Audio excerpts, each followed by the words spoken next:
I'm sitting in a police station right now, watching through a window as my sister gets fingerprinted, and all I can think about is the footage. The footage of what she did to my niece while I was at work. The footage of her locking a 6-year-old child in a bedroom while God, I can't even say it without my hands shaking. 3 days ago, I checked my Nanny cam app by accident. What I saw made me grab my phone and dial 911. By the time I'm done telling you this story, my sister will be facing 15 years in prison, my parents won't be speaking to me, and I'll be raising my niece as my own daughter. And you know what? I'd do it all over again. Before we continue, please subscribe to the channel and let me know where you're listening from in the comments. My name is Wren Mason. I'm 31 years old, I work in marketing analysis, and up until 2 months ago, I thought I was doing the right thing by helping my family. I own a 3-bedroom house in the suburbs, nothing fancy, but it's mine, paid for with my own money and a lot of overtime hours. I'm the oldest daughter, which in my family basically means I'm the permanent safety net. My younger sister Hollis is 28, and for as long as I can remember, she's been the free spirit of the family. That's what our parents call it, anyway. Free spirit. What they really mean is that Hollis has never been able to keep a job for more than 6 months, has burned through 3 apartments in 5 years, and has a 6-year-old daughter named Juniper whose father disappeared before she was even born. I love my niece. God, I love that little girl so much it hurts. She has these huge brown eyes and this quiet way of watching everything, like she's trying to figure out how to stay invisible. Even before everything happened, that broke my heart. It started with a phone call on a Wednesday night. I was making dinner, music playing in the background, actually having a decent evening for once. Then my phone rang. Hollis. She was crying so hard I could barely understand her. Wren, I need help. Please. I'm being evicted. I have until Friday to get out and I have nowhere to go. Nowhere. Juniper and I were going to be on the street. I felt that familiar knot form in my stomach. The same knot I'd felt when I paid her rent 2 years ago. The same knot from when I covered her car payment. The same knot from the time she stayed at my place for just a few days that turned into 4 months. Hollis, what happened? I thought you were working at that restaurant. I was. But the manager was a total creep, Wren. He kept making these comments and I couldn't work there anymore. And then I got behind on rent and the landlord is a complete monster and he won't give me any more extensions. I pinched the bridge of my nose. How much do you owe? It doesn't matter. He won't take it. He wants us out. Wren, please. I know I've messed up before, but I'm trying. I really am. I just need a little time to get back on my feet. 3 months. That's all I'm asking. Just 3 months to save up for a deposit somewhere new. Please don't let your niece sleep in my car. And there it was. The Juniper card. She always played it, and it always worked. I wanted to say no. Every logical part of my brain was screaming at me to say no. But then I pictured Juniper sweet, quiet Juniper sleeping in the back seat of Hollis's beat-up Honda Civic. Fine, I heard myself say. 3 months. But Hollis, I'm serious this time. 3 months and you need to actually look for work. Real work. Oh my God, thank you. Thank you so much. I promise, Wren. I promise I won't let you down this time. She moved in that Friday. I helped her carry boxes, set up the guest room for her and Juniper's room for my niece. That first week was actually nice. Hollis was sweet, grateful even. She cooked dinner twice, kept the house clean and Juniper seemed happy. I let myself believe that maybe, just maybe, this time would be different. Week 2, the cracks started showing. Hollis's job interview fell through. Then another one. She started sleeping until noon while I worked from home in my office, and I could hear her on the phone arguing with someone about money.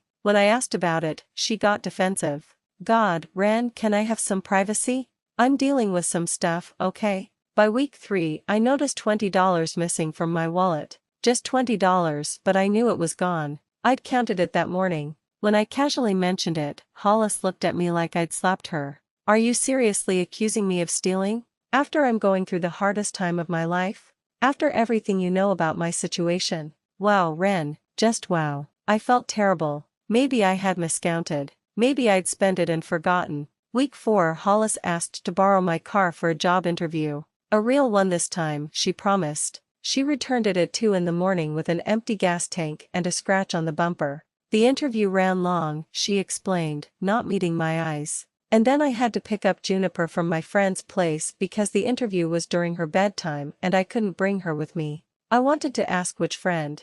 I wanted to ask why the interview was at midnight. I wanted to ask about the scratch, but I was so tired of fighting. My boyfriend Marcus started noticing the toll it was taking. "Babe, you look exhausted," he said one night when we were supposed to go out for dinner but I was too drained. "They're walking all over you." "It's just 3 months," I told him. "I can handle 3 months." But I was starting to notice things about Juniper that worried me. She'd become even quieter than before. She startled easily, especially when Hollis raised her voice. One morning, I found her eating cereal alone in the kitchen at 6 a.m. because she said she was hungry and didn't want to wake her mom. I tried to talk to Hollis about it. Maybe Juniper would benefit from some structure, I suggested. Maybe preschool or at least a regular bedtime routine. Hollis exploded. "Oh, so now you're an expert on parenting? You don't even have kids, Wren. You have no idea what it's like to be a single mother. You're just jealous that I have someone who loves me unconditionally and you're stuck in your perfect little life all alone." That hurt. It hurt more than I wanted to admit. I called my parents, desperate for someone to back me up. My father sighed like I was being dramatic. "Your sister is doing her best, Wren. She's a single mother. Show some compassion." My mother was worse. "Not everyone can be perfect like you, Wren. Some of us struggle. Maybe if you were more supportive instead of constantly criticizing her, she'd be doing better." I felt crazy. Was I being too critical? Was I expecting too much? That's when I remembered the nanny cams. I'd installed them months ago when I used to babysit my friends' kids on weekends.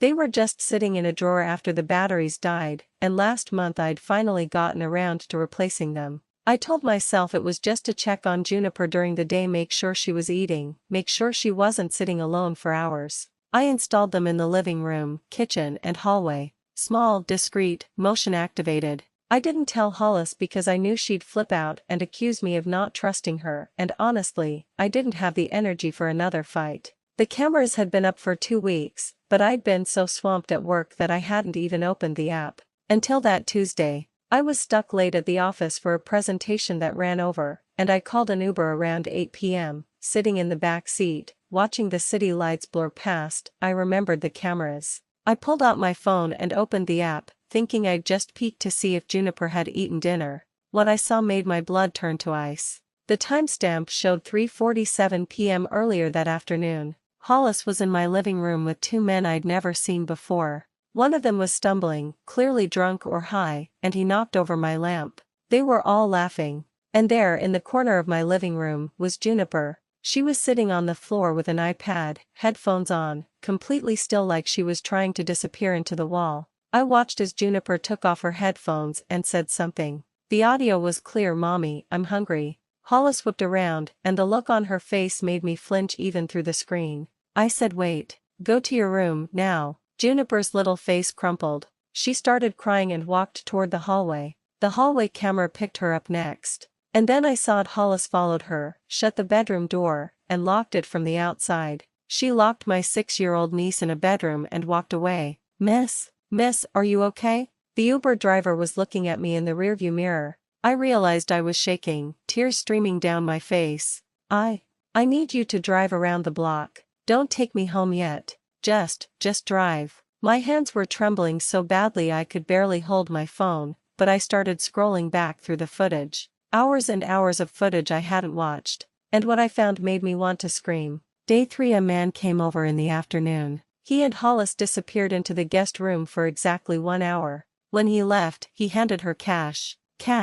While Juniper sat in the living room watching cartoons. No lunch, no supervision, nothing. Day 5, Hollis in my kitchen, on the phone, her back to the camera. "I told you I have access to her cards. She won't even notice." "Yeah, I'm good for it." She was holding my credit card. My credit card. Day 7, different man, same pattern. But this time, after he left, Hollis crouched down in front of Juniper. "If Aunt Wren asks if anyone came over today, what do you say?" Juniper's voice was robotic, practiced. "No one came over." Hollis smiled. "Good girl. Want some candy?" I wanted to throw up. I wanted to scream. Instead, I kept scrolling. Day 9, Hollis and a man in my living room. There was a small plastic bag on my coffee table with white powder in it. White powder. She was using drugs in my house. In front of my niece. Juniper walked in from the hallway, probably needing something, and Hollis grabbed her arm so hard I could see Juniper wince.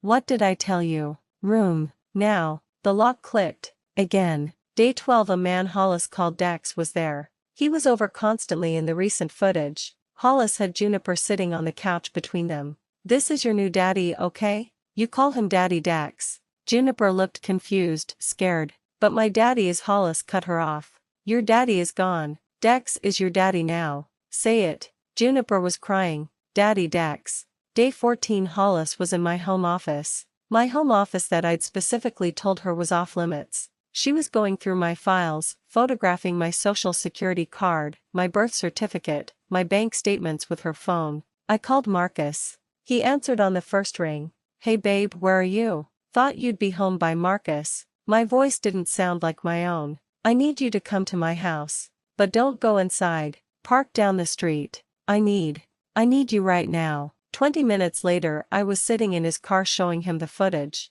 He watched in complete silence, his jaw getting tighter with every clip. When I finished, he turned to me with this look I'd never seen before, fury mixed with fear. Wren, you need to call the police. Right now. This is child endangerment. This is I need to know everything first, I interrupted. I need to see how bad this really is. We drove to a 24-hour coffee shop. Marcus had a notebook. I had my laptop. And for the next 3 hours, I documented everything. Then I checked my credit card statements. I hadn't looked at them in weeks. I'd been too busy, too stressed, too exhausted. The charges made me physically ill. $1,200 at a liquor store. $800 at some boutique I'd never heard of. $600 at a casino. $2,500 in cash advances. In 1 month, she'd stolen $8,000 from me. But it was worse than that. So much worse. I pulled my credit report, the free annual one I'd been meaning to check anyway. 2 credit cards I'd never opened. Both maxed out. $15,000 on one, $17,000 on the other. And a personal loan I never applied for, $10,000, approved, disbursed. $40,000. My sister had stolen $40,000 from me. Marcus called his friend Emily, a family lawyer. She arrived at the coffee shop in sweatpants, took one look at my face, and sat down. I showed her the footage, just highlights, the worst parts. Her expression grew darker with each clip. Wren, this is felony-level fraud, identity theft, child neglect, drug use around a minor, possible prostitution charges. You need to involve the authorities. Tonight. What happens to Juniper? That was all I cared about. CPS will take her into protective custody. They'll place her with family if possible. That could be you if you're willing. I'm willing. God, yes, I'm willing. Emily nodded. Then we need to call right now. I pulled up one more video from earlier that same evening, just before I'd left work. Juniper locked in the bedroom, crying, banging on the door. Mommy, I need to go potty, please. Hollis in the living room with Dax, laughing. She'll stop in a minute. She always does. Juniper's crying got quieter. The camera caught the dark stain spreading on her pajama pants. She'd wet herself. An hour later, Hollis unlocked the door. Juniper was asleep on the floor in her wet clothes. Hollis didn't even check on her. Just closed the door and walked away. That's when I called 911. The dispatcher's voice was calm, professional. 911, what's your emergency? My voice shook. I need to report child neglect and theft. And I have video evidence of everything. They told me officers would arrive within the hour. Marcus and I drove back to my house and parked down the street. I kept the camera app open on my phone, watching in real time. On the screen, Hollis and Dax were in my living room, passing something between them, laughing at something on TV. Juniper's bedroom door was closed, locked from the outside. Again, I felt something shift inside me. The guilt, the people-pleasing, the desperate need to keep the peace had all just evaporated. I looked at that closed door on my phone screen and thought, never again. She will never touch that little girl again. 2 patrol cars pulled up. I met the officers outside with my laptop already open. I have weeks of footage, I told them. Drug use, child endangerment, theft, identity fraud. All of it documented. The lead officer, Sergeant Hayes, watched 30 seconds of clips and her entire demeanor changed. We're going in, now. I unlocked the door with my key. The officers went in first.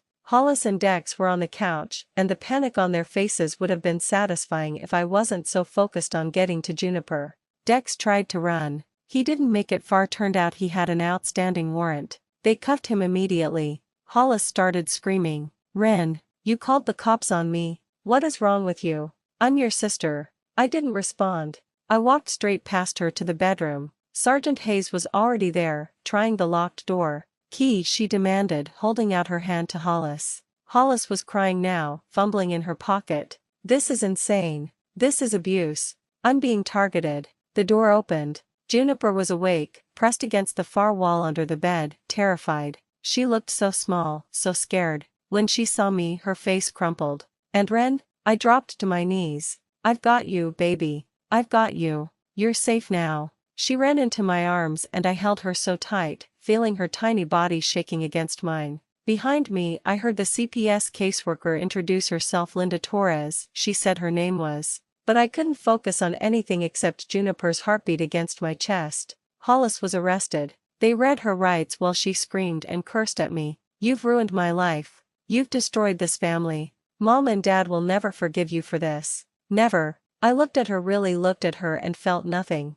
"I have weeks of footage, Hollis. Every drug deal. Every time you locked her in that room. Every dollar you stole. You did this to yourself." At the police station, I called my parents. It was almost midnight. My father answered, groggy and annoyed. "Wren, what you need to come to the police station. Now, both of you." They arrived 30 minutes later and my mother started in immediately. "How could you do this to your sister? She made mistakes," but calling the police. I didn't say anything. I just pulled out my phone and played the compilation video I'd made. Hollis cutting lines of white powder. Hollis with strange men while Cash exchanged hands. Hollis screaming at Juniper, locking her in the bedroom. Juniper crying, alone, wetting herself because no one would let her out. Hollis going through my personal documents, stealing my identity. The silence in that room was deafening. My mother had her hand over her mouth, tears streaming down her face. "Oh God.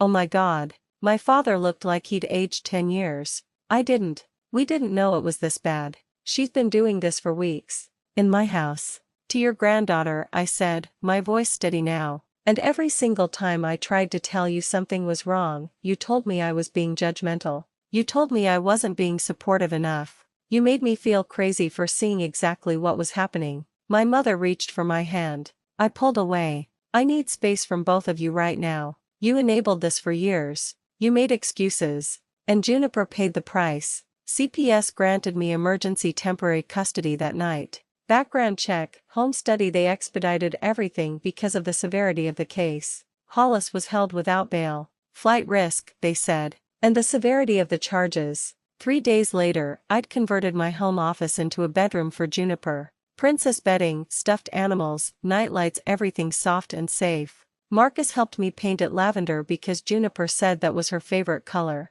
She started therapy with a trauma specialist. Some days were hard. She'd flinch at loud noises or ask if her mommy was coming back. But slowly, gradually, I watched her start to heal. She smiled more. She played. She laughed. 2 weeks after the arrest, Detective Morgan called me. "Ms. Mason, we found something in Dex's apartment. Videos on his phone. Of Juniper." My blood ran cold. "What kind of videos?" "Not explicit, but concerning. Her sleeping, bathing, changing clothes. He was filming her without her knowledge. And there are text messages between him and your sister discussing opportunities." They added new charges: attempted child exploitation. Hollis's lawyer tried to negotiate, but the prosecutor wasn't interested. She was looking at 15 to 20 years. 6 months later, I have full legal custody of Juniper. She's thriving, new school, friends, routine. She calls me mama now, and every single time she does, my heart breaks and heals all at once.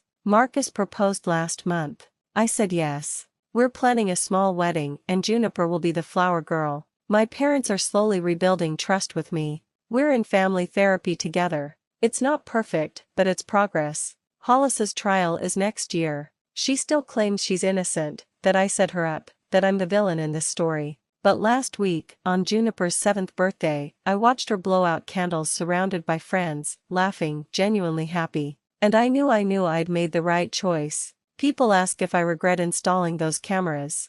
If I regret calling the police on my own sister, the answer is no. My only regret is not doing it sooner. Juniper is safe now. She's healing. She's home. My sister made her choices. I made mine. And I'd do it again in a heartbeat. If this story resonated with you, please subscribe to the channel, hit that like button, and let me know in the comments what you would have done in my situation. Your support means everything, and I'll see you in the next story.